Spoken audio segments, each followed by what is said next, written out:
On the phone, it's a pleasure to welcome to the program freelance journalist Isabel Macdonald, who has written a piece that appeared in the April edition of The Nation magazine with help from the Economic Hardship Reporting Project, entitled The GOP's Drug Testing Dragnet. Isabel, welcome to the program.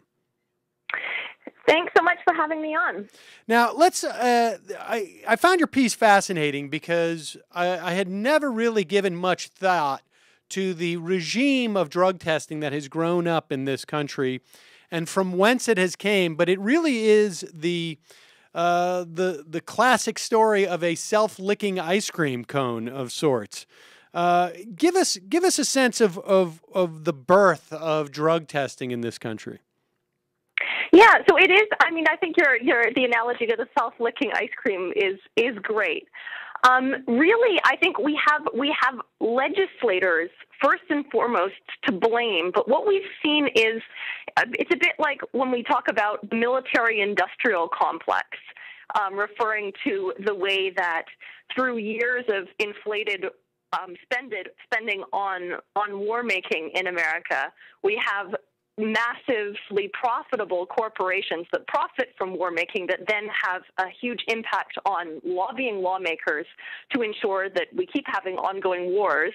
There's a very similar thing that has happened with the we're in the area of the war on drugs, where since the 1980s there has been an institutionalization of a regime of testing that has no purpose other than to stamp out the origins of drug testing are really in a Reagan-era ideology that saw marijuana use as a particular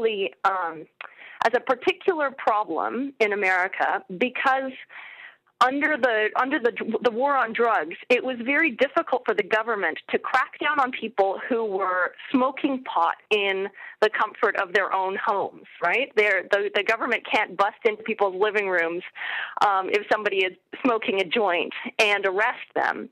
And because marijuana was the most commonly used illegal drug, it became a particular disproportionate target. And I think in my article for The Nation, there's a figure who I think really embodies this transition towards a very harsh stance on marijuana under Reagan. He's currently a big leader in the drug testing industry, and he gave a keynote address at last year's conference of the drug testing, the main drug testing lobby group. And he had started out under Nixon as the director of drug policy for the United States government. And he had identified marijuana as a minor problem that was far less damaging than, for instance, problems of heroin addiction. And he had issued reports putting marijuana in this context as sort of a minor problem, but that should not be the focus of U.S. government policy. Now, under Reagan, there was a real shift towards a no-tolerance approach to drugs, and this made marijuana rise to the very top of the list of drugs to be targeted by the government and by the drug war. But the problem was how to cap marijuana users.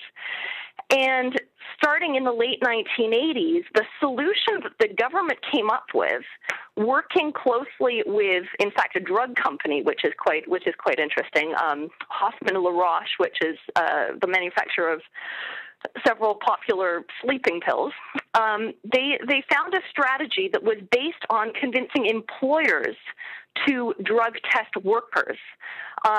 And I think this raises a very interesting view into an area where constitutional protections don't apply, because if the government tried to make people urinate in cups to see if they might have been smoking pot, this would be struck down by the courts.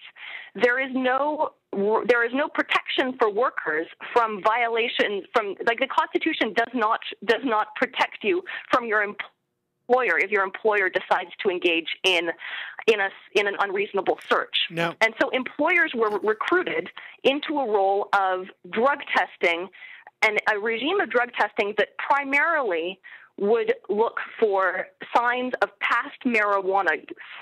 Now, this is interesting. So the guy you were referring to was Robert DuPont. He was the one who served as the drug policy director under Nixon and under Ford.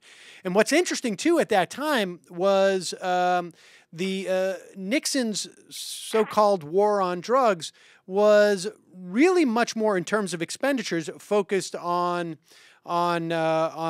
things like providing services to drug users so that they could get off of drugs, as opposed to actually waging this war. And it was Robert DuPont who said that marijuana was not a problem until, of course, he got into the drug testing business. And what I found fascinating from your piece, too, and I want to get back to what's happening on the employer side and sort of the rationale that was sold to employers is that marijuana is really the easiest thing to test for. In other words, you could have smoked pot weeks ago and it would still be in your system, as opposed to heroin or cocaine, let's say. Exactly. So this is the real absurdity of the drug testing regime that was institutionalized under Reagan, and which mandated urine drug testing as a central plank in the war on drugs. And the problem with urine drug testing is that it's testing for byproducts of drugs. It's testing for drugs that have been metabolized in the system.